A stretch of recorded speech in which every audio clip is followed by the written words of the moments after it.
का, तो सुमना सम्राट अशोक के डर कर वो वहाँ से चली जाती है और वो किसी एक गरीब परिवार में छुप करके रहती है।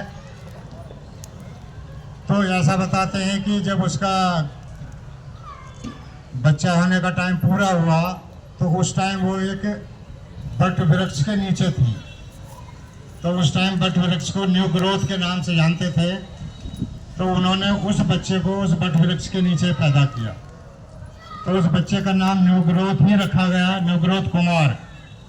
तो न्यू ग्रोथ कुमार इतना बुद्धिमान था तो बाद में वो एक भिक्षु बने, बहुत उच्च कोटि के भिक्षु बने और वो भिक्षा पात्र लेकर सम्राट अशोक के महल के सामने से गुजर रहे थे।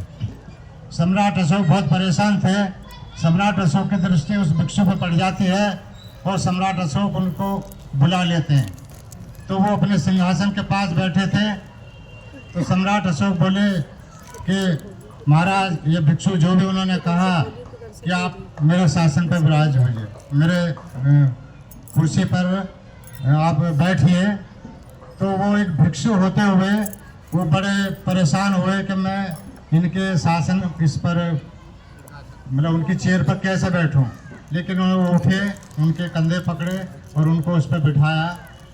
तो ये बताते हैं कि सम्राट अशोक ने अपनी परेशानी का कारण जब न्यूग्रोथ भिक्षु को बताया तो न्यूग्रोथ भिक्षु ने उनको धम्म का ज्ञान दिया। उस धम्म के ज्ञान को पा करके सम्राट अशोक की बुद्धि बदली और वो बुद्ध धर्म में दीक्षित हो गए।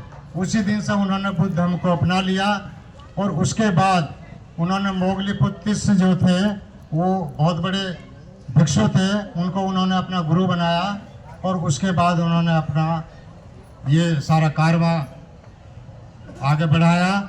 तो मोगलीपुत्र जब उन्होंने बुद्ध धर्म ग्रहण किया और मोगलीपुत्र से बुद्ध का ज्ञान लिया, न्यूग्रोथ जी से बुद्ध का ज्ञान लिया, बौद्ध धर्म का ज्ञान लिया, तो उन्होंने कहा कि गुरुजी, मैं सबसे पहले उन स्थानों का दर्शन करना चाहता हूँ जो भगवान बुद्ध से संबंधित हैं। हम लोग दिल्ली में आकर के बहुत समय बिता दिया, शायद बहुत लोग ऐसे हैं जिन्होंने भगवान बुद्ध के जो पवित्र स्थान हैं शायद उन्होंने अभी तक उनके दर्शन नहीं किए हैं।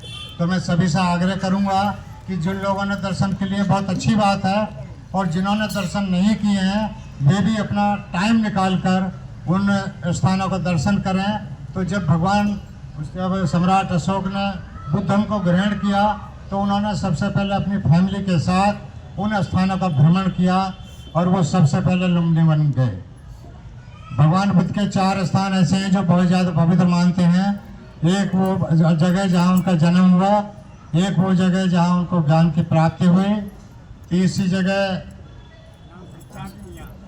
सारनाथ जहाँ उन्होंने धम्मचक्र प्रवर्तन जो अपना पहला उपदेश 5 भिक्षुओं को दिया था, और चौथा स्थान है कुशीनगर जहाँ उनका महापरिनिर्वाण हुआ। अगर आप और स्थानों को भी ना दर्शन करें तो इन 4 स्थानों का दर्शन आप जरूर करें अपने जीवन में, आपका बहुत बड़ा लाभ होगा। तो मैं इसी कड़ी को आगे बढ़ाते हुए मास्टर जी आप आइए और सम्राट